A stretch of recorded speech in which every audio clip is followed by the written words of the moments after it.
Welcome, welcome, welcome to another wonderful day and another wonderful podcast with another wonderful person that, how do I know she's a wonderful person? Because I didn't even know her name. I've struggled to say her name. I don't even know her background. I know nothing about her. But I'm always blessed to find the right people to come onto this podcast. So I will say, welcome, welcome, Anna. I'm not even going to pronounce your surname. I've tried it. So I'm going to allow you to pronounce it. Welcome, Anna. Yes, thank you so much for this very, very warm welcome. My name is Anna Gyarmathy, and I understand that my last name is somewhat unpronounceable. It's a Hungarian last name. So, Oh, you're from Hungary. yeah, I'm from Hungary originally. I was born there. And so you were saying that you don't know sometimes what people do or who they actually are. You just go like, hey, I think What do you you're mean cool. sometimes? Come Did you join say us, sometimes? I don't know right? any time. So when people come That's onto the podcast, awesome. I know nothing about them, and then I scratch my head and I go, "Hold on, did I book? Did you? All right, it doesn't matter. Just come on." What was I thinking, right? Exactly. And I just have a Good, conversation, but it good. always turns out right, and it's always a wonderful conversation, and that's the way I like it. So how we're going to continue is I All will right. ask you. So you kind of like you question, who am I? What do I do? Yeah. So I can do a little bit of cherry picking of the many things that I do, which is very typical of neurodivergent people, right? Uh-huh. And so basically, of the many things that I do, I am a board certified success coach and executive functioning coach. And I'm also the founder of Diverse Mind Success Coaching, right? Mm-hmm. And so there, and I would love to talk more about that, but this is just sort of like the teaser into this. Mm-hmm. So my clientele is obviously, from the name, Diverse Mind Success Coaching is Uh-huh. predominantly neurodivergent, and they Okay. range from students to celebrities who people stop in the middle of the street and want to take selfies with them. Uh-huh. And that's my coaching. The next one is I'm also a co-founder of Physicians Anonymous, Okay. which is a pretty awesome um, platform. It's the only anonymous and confidential peer support platform to prevent physician burnout and suicide. Ah. And there are other, physician supports for burnout and suicide, but this is the only place. And I would love to tell you more about that. Yeah, It's, I'm interested. So if I can just stop you yes. there.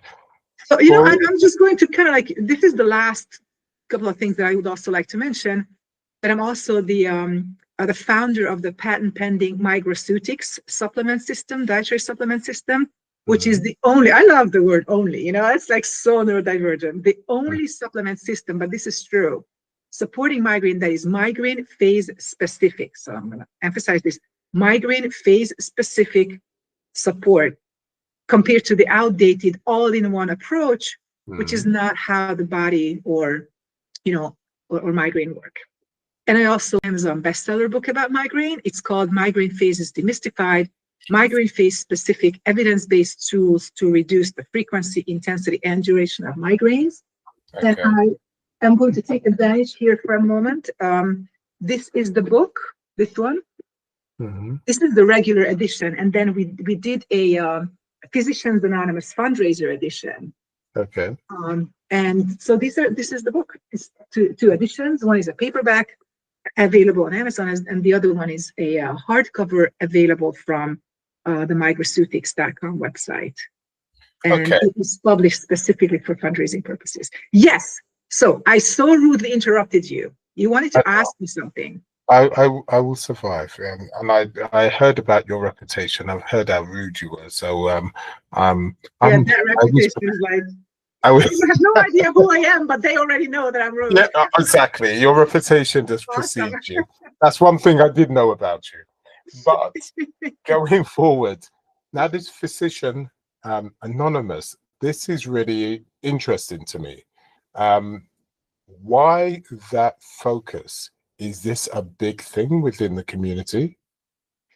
you know, this is, people don't really talk about it, or they have not talked about it until recently, Hmm. that physicians, they work so much. They work maybe like 100 hours a week, right? They don't sleep. They just work, saving lives, Yes. healing the sick. Yeah. But, if you do that, try doing that, not sleeping and working 100 hours, it's going to have its toll. And suddenly, especially during COVID, there were all these physician suicide cases that occurred, and suddenly it was in the forefront. Oh my God, they're human. They're not superheroes, even though they are superheroes, but being a superhero comes with, it takes its toll. And so that's mostly where this came to the forefront. Physicians are 2 to 4 times more likely than the average population to die by suicide.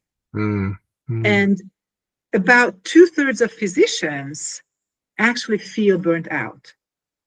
And they're too afraid to reach out for help because they're afraid of getting labeled. Yeah. They're afraid of, tainting their credentials, losing their licenses. Yes. And so they suffer in silence. And this is where Physicians Anonymous comes in. We provide free and confidential peer support sessions. If there's a physician who's like so afraid, of coming out and saying, listen, I have burnout and I have, this is and this is and this is what's going on with me. But I'm just like, I can't go to anybody because I'm too afraid that it's going to come back at me and I'm going to lose my job and I'm going to lose my license. So they can come to us and they can say, my name is Mickey Mouse. Yeah. And this is what's going on with me. Please help. And that's what we do. We help physicians. Many physicians have come back to us and said, you literally saved my life, Physicians Anonymous. I can imagine. It is Yeah, I amazing. know. No, I can totally imagine because I've always thought it very strange how physicians, doctors over here in the UK are working a minimum of 12 hours a day. And that never makes sense to me because it's hard enough working 12 hours a day in a supermarket or anywhere else. But when you're making life changes type information and you're judging what medication or whatever for 12 hours and you're tired, you're bound to make mistakes. And these are literally a situation where you should be reasonably fresh before you make such life-changing decisions, right? And it's never made sense to me how the governments or private companies make them work for ridiculous amounts of hours. It just Exactly. it's ridiculous. So I'm glad there's someone like you that can just help them just to try to cope or try to get over the fact that they're really struggling and just get that as that support is needed. We'll come back to that later on, I'm sure, in the conversation. But what I wanted to speak about is the migraine issue, because my partner suffers from migraines and that's a big issue. And so when you're talking about hitting the problem from a different point of view, you've got me interested, because I don't believe in the one thing for everybody kind of solution for anything. We're unique human beings in every single way, be that in whether we're taking medication or things we want to do in life. So I don't understand how we just do this one thing for everybody. So take us down that rabbit hole and Oh just my tell us goodness, that's my favorite rabbit hole. So yeah, no, and tell us how you came to rabbit hole. give us how you came to the fact that this isn't right, and then you took a different decision in life than what typically is taught from the one thing for everything.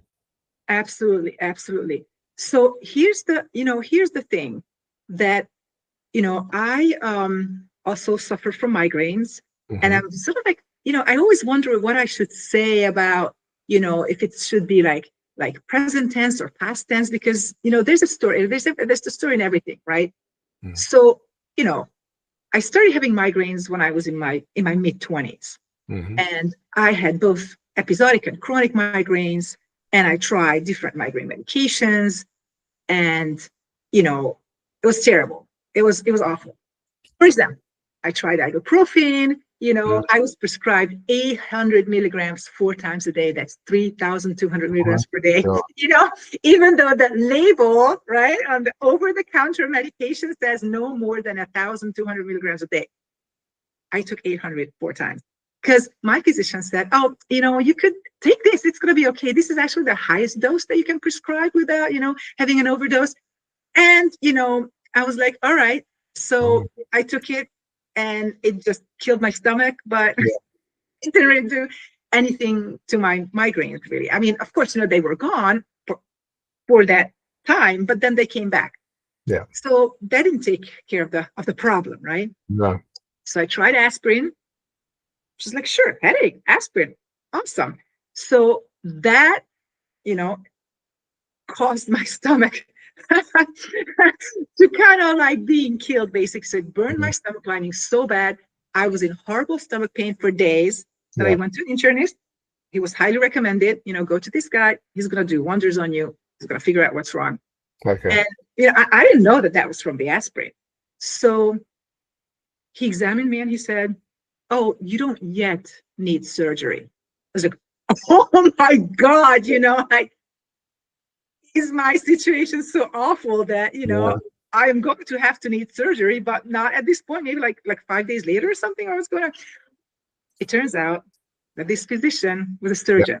So for surgeons, you either need surgery or you don't need surgery. Yeah. I didn't need surgery. So he told me, you don't need surgery, right? Or not yet. Maybe in the future you will, but right now you don't need surgery. So that was the, you know, that was the aspirin. And then I tried Voltaren.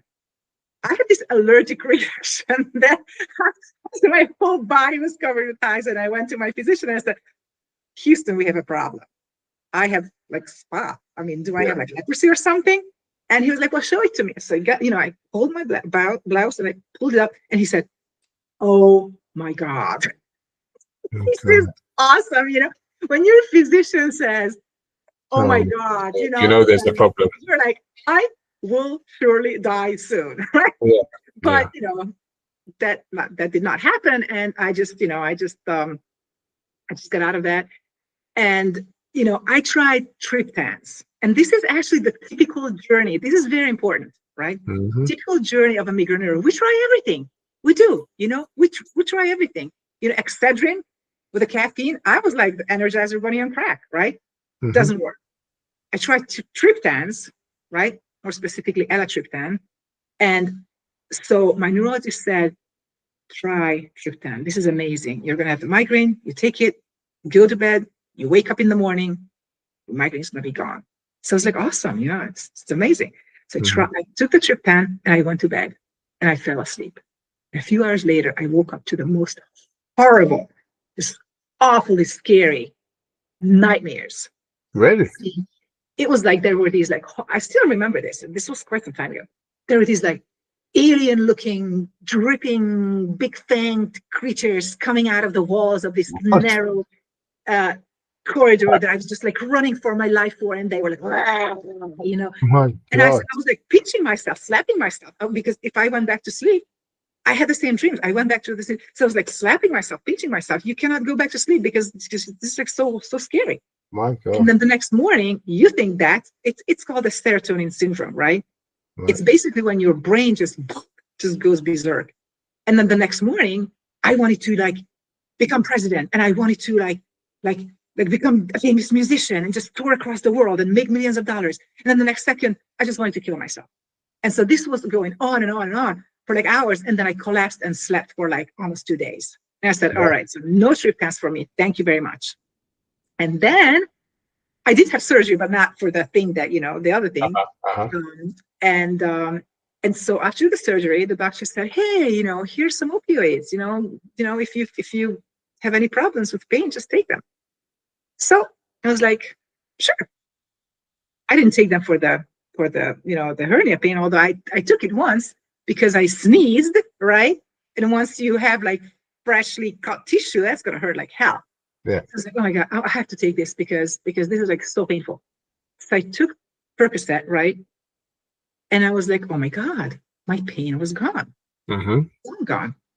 So then the next thing I know, I have a migraine. And there's the Percocet, you know, playing dead in my cabinet Uh-huh. in the bathroom. So I'm thinking, you know what? Pain, put one and one together. I'll give it a try. Mm-hmm. So I still had a bottle of Percocet, right? I started Uh-huh. taking that opioids for my migraine. I mean, this is how low people with migraine could go. And I took the Percocet. My migraine was gone. I was happy, you know. But then Uh-huh. here's the problem, you know, opioids are amazing, but they're like fire, you know. Fire is amazing, but you don't want to play with it.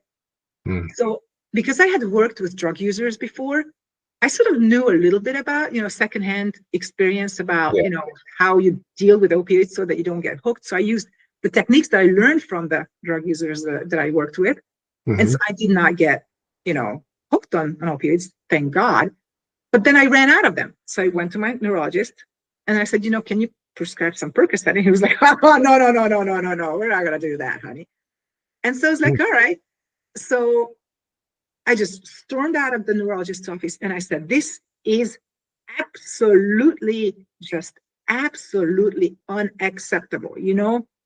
And I was like, I have to do something about this. And this is where your neurodivergent mind comes in, right? Mm-hmm. Because maybe what I hear from neurotypical people is that they just go to the next doctor and they go to the next doctor and they go to the next doctor until they find someone who, you know, gets them the right medication.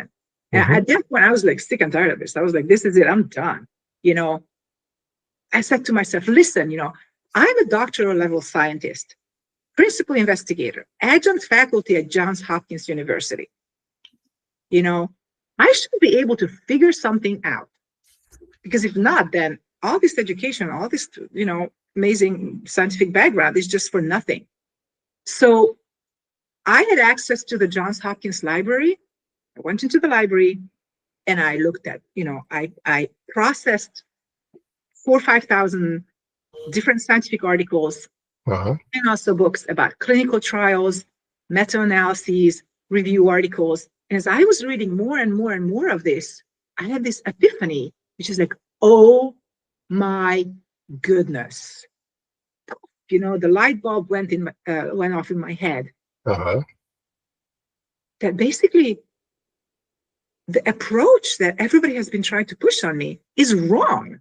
Mm. Because the right approach is that what is migraine, right? Nobody defines migraine for migraineurs. Migraineur is a person who has migraines, right? Migraine is a cyclical neurological condition with distinct phases. And it is also an oscillating sensory threshold disease, all right? So let me just repeat this because this is a huge thing, right? This is the epiphany, by the way. So migraine is a cyclical neurological condition with distinct phases, and it's also an oscillating sensory threshold disease. So what does that mean? Cyclical neurological condition, it's all in your head, right? It's kind of like a little bit of a pun here, but not migraine is in your head because your head hurts, right?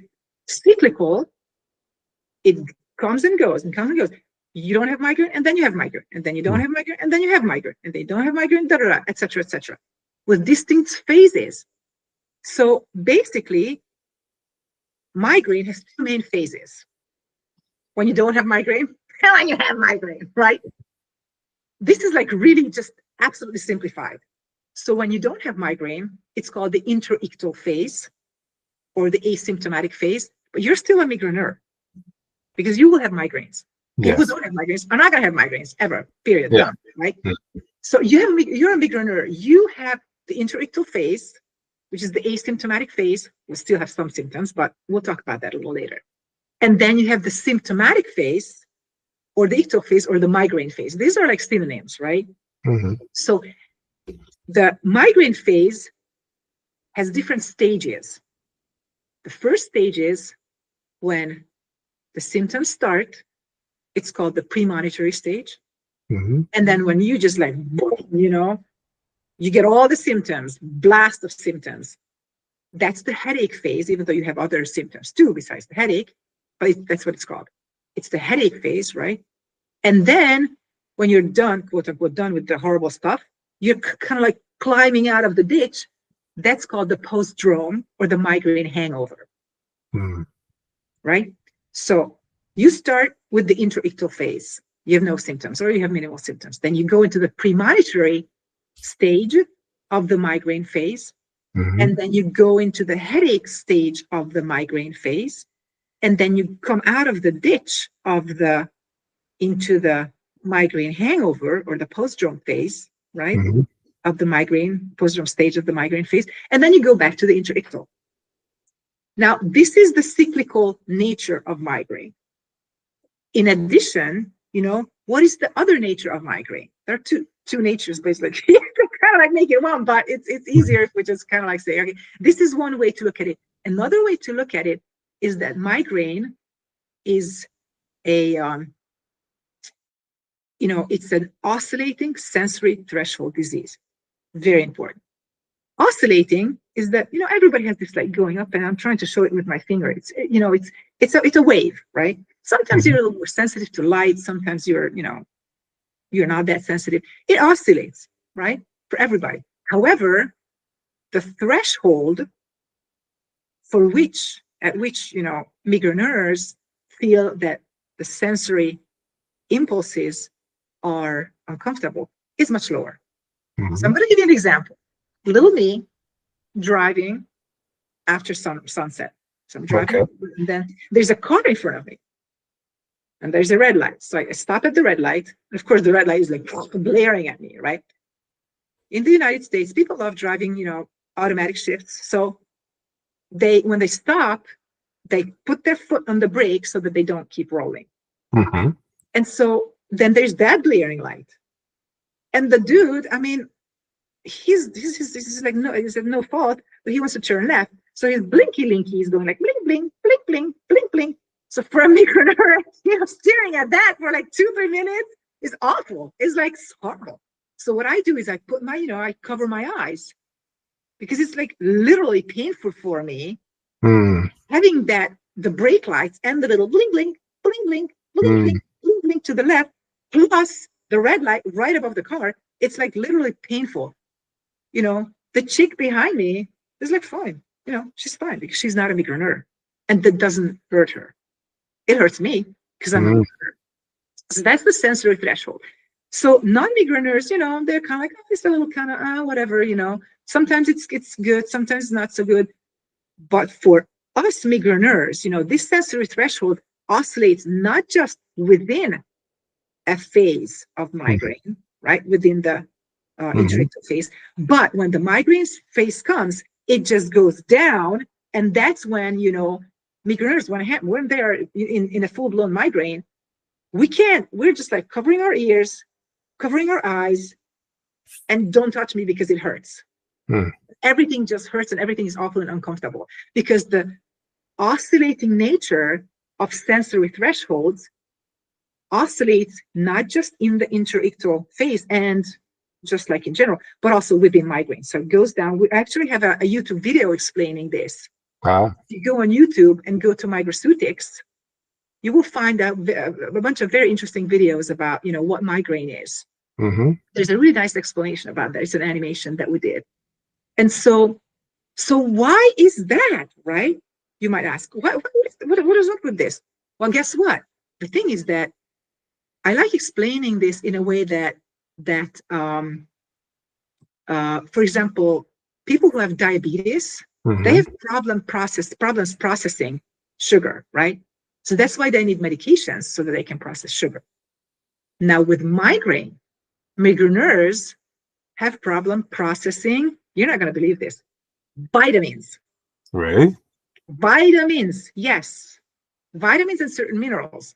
So what happens is that, for example, their body takes, let's say that you eat an apple. Yeah. And those people who don't have migraines, they just eat the apple, they get all the benefits. Yes. Migraineurs can't process the vitamins in the apple.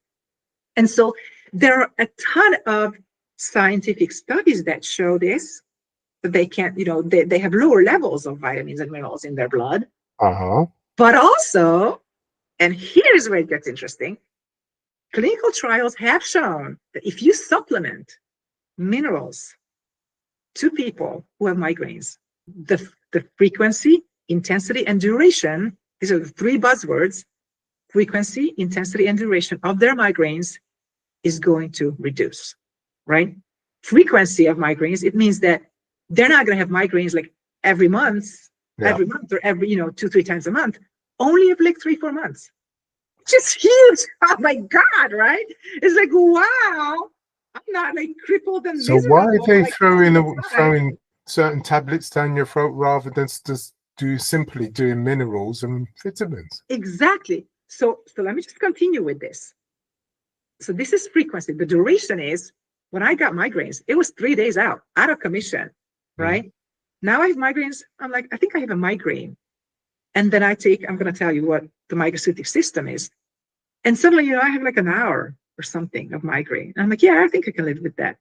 And then comes the intensity. I was like gone, When I had those migraines in the past, they were just like, I was in a room and don't talk to me, don't touch me, this is like, I'm dead, I'm gone of this world. And so that's the intensity. And now it's like, I think I have a little bit of something, but whatever, I'm just gonna go about my way and not care about anything. Frequency, intensity, and duration. These are the three buzzwords for migraine. And so then I was like, no, wait a minute. So I processed this in my head and I said, you know what, let me just look at the clinical studies, right? The clinical studies. And then, they're also, so we're talking about the general underlying cause of sort of like having lower sensory thresholds. But, then you get the migraine and there are all these herbs that people have been taking for centuries to help with migraine. Now, here's the very interesting thing. It's kind of like, all together. So basically, I came up with this concept, which is a patent pending invention of the microceutics system, right? So here it is. This is microform, right? Microform is vitamins. And when we talk about vitamins, we talk about evidence-based vitamins and minerals, right?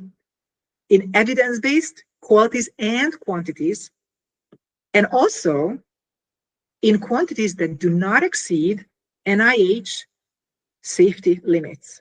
I'm looking at some of the vitamins, and they go like, "Oh my God!" I'm looking at the ingredients, and I go like, "Wait a minute, this guy's making you eat like 5 times the NIH safety limit stuff, of whatever vitamin. I mean, like folic acid. If you eat too much folic acid, just, folic acid is like great stuff. But if you take like 5 times as what the NIH, that's the National Institute of Health, declared safety upper limit is, you actually increase your chances of getting cancer. Many studies show that. This one, microform, is based on the results of clinical trials. It has evidence-based vitamins in evidence-based quantities. Because if you eat too little, it's not going to work. If you eat too much, you're going to harm yourself. In evidence-based quantities, not exceeding, never exceeding NIH safety limits, right? And then the other thing is bioavailability. What is bioavailability? So imagine this. You go to the car dealership and you say, I want to buy myself a car. I want that car. I love it. I'll take it. So the guy says, the salesperson says, sure, it's going to cost you whatever, let's say, $50,000. And they say, here is a chest of money. I'm a pirate. I got this. And then the person says, can you please open this chest? And you go like, oh, well, I don't have the key. And then that's bioaccessibility. Here's a chest of money, but you can't access it because it's locked. So, for example, you take CoQ10 in the regular form, and your body cannot absorb it. It's expensive pee. You're just going to go, it goes in and it goes out. In microform, we have high bioavailability stuff.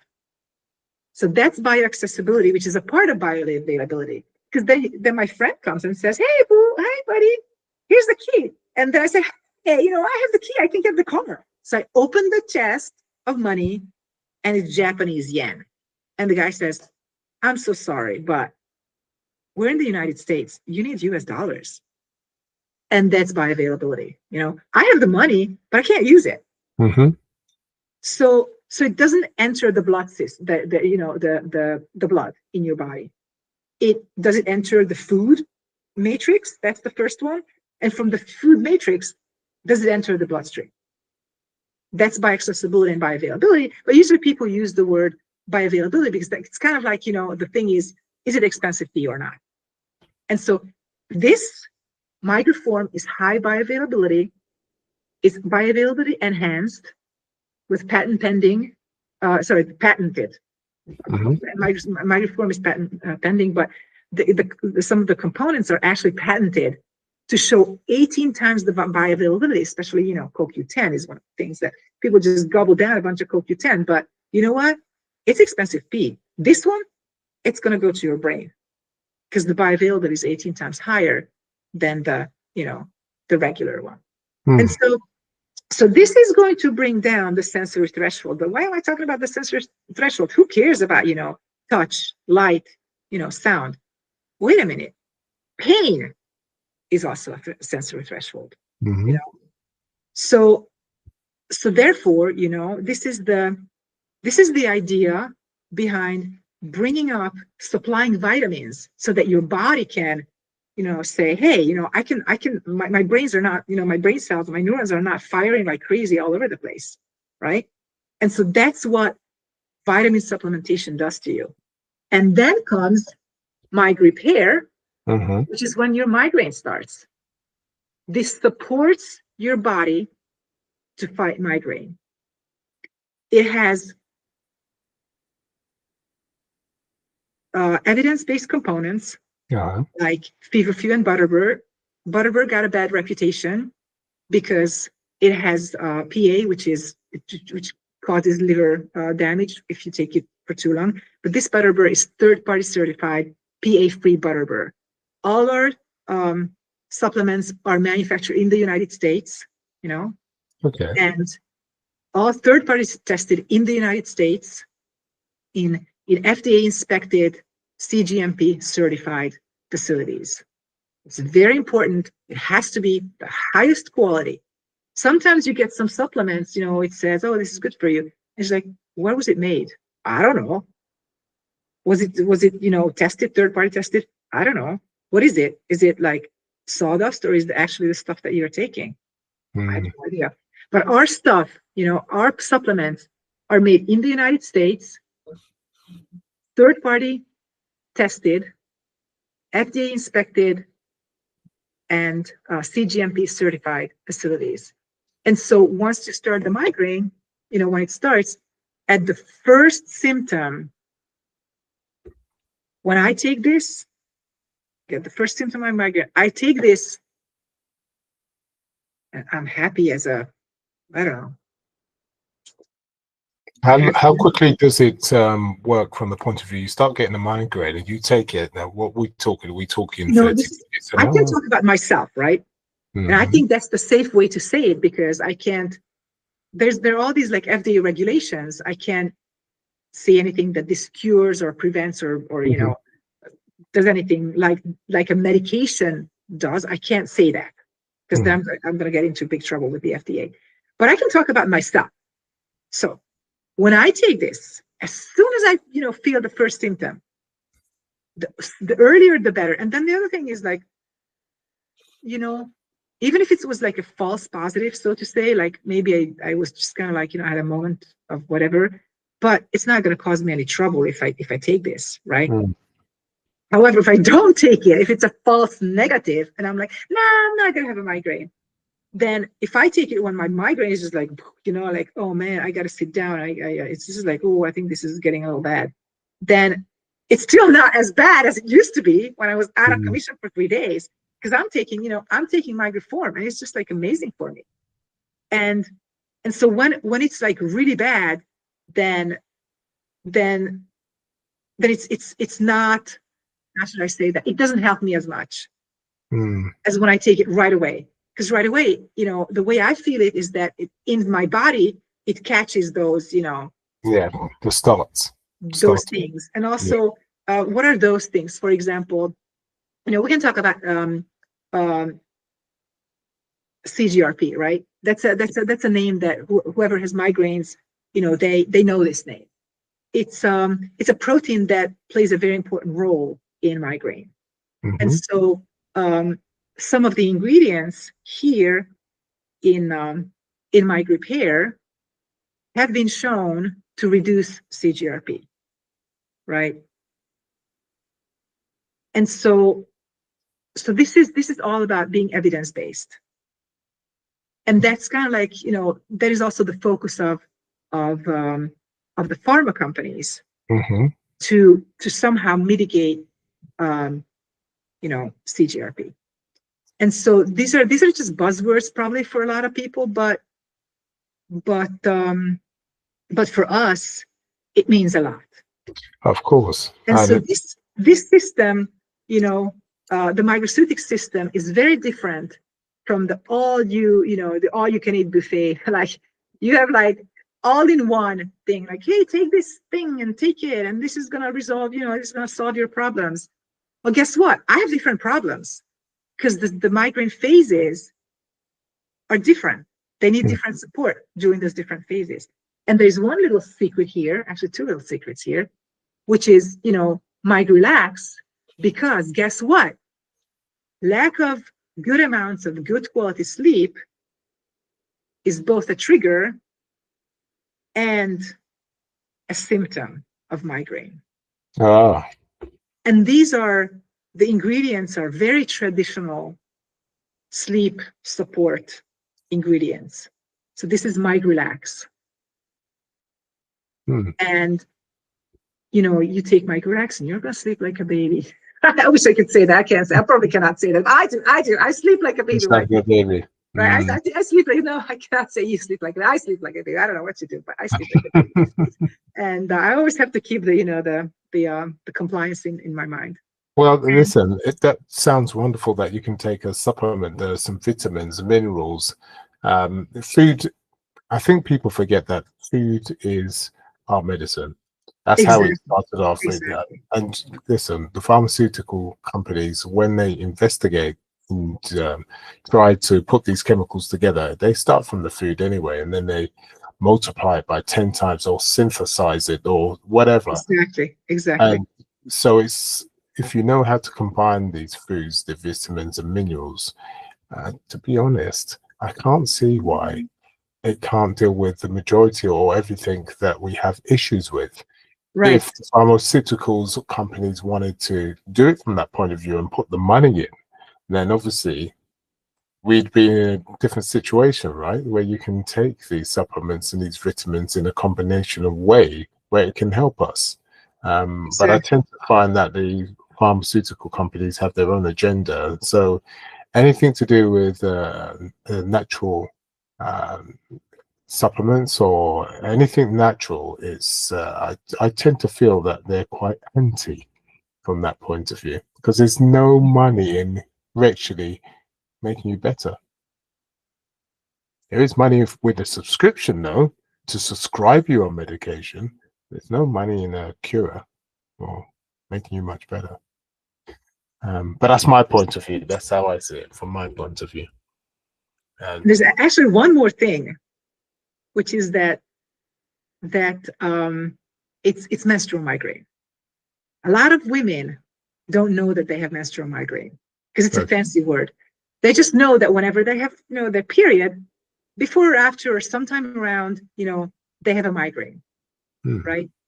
And so that's also another thing that very few women get help that is very specific for menstrual migraine. So we actually developed Migraine Repair NM, which is a version of Migraine Repair, right? This was developed for women, but of course, men can take it not for not for their periods, but when they have migraines, the same way as Migraine Repair. But we suggest that women take Migraine Repair MM on the 21st day of their cycle, all the way until the 5th day of the next cycle. There are different ingredients in this, a little bit different, including white willow bark and ginger, because a lot of the things that we have to know about menstrual migraine is that because of the hormonal changes, women have a lot of prostaglandin, which is an inflammation component related to inflammation. So they need extra inflammation support. And this is what, Migraine Repair MM provides. It helps the body fight inflammation. That's amazing. And so this is all very specific. You've created these individual supplements for individual situations. So you've been very specific rather than the all one thing fits everything. That's correct. Because you look at the supplements on the market, the migraine specific supplement, it's like a bottle. Yeah. So, this, you'll be happy forever. Yeah. Yeah. But migraine is not like that. Our body is not like that. Yeah. They're very unique. Well, unfortunately, we have to put a line in the sand. I've been fascinated by this whole situation. I'm going to come off and I'm going to speak to my partner. I'm going to say, you know what? She's going to say what? And maybe that will help her.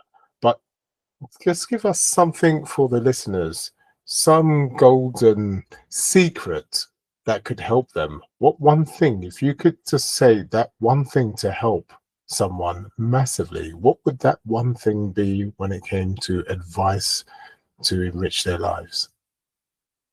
Trust your gut feelings. Trust your gut feelings. If you think something is kind of off, it's off. It's so funny because there's this, you go on the bus and you listen to the MTA radio station, and there's this really authoritative voice that says, if you see something, say something. That's, it's not just like, okay, if I see like this suspicious person, I'm going to start screaming and yelling. But what I mean by that is that if you see something in your life, if something is off, then do something about it, right?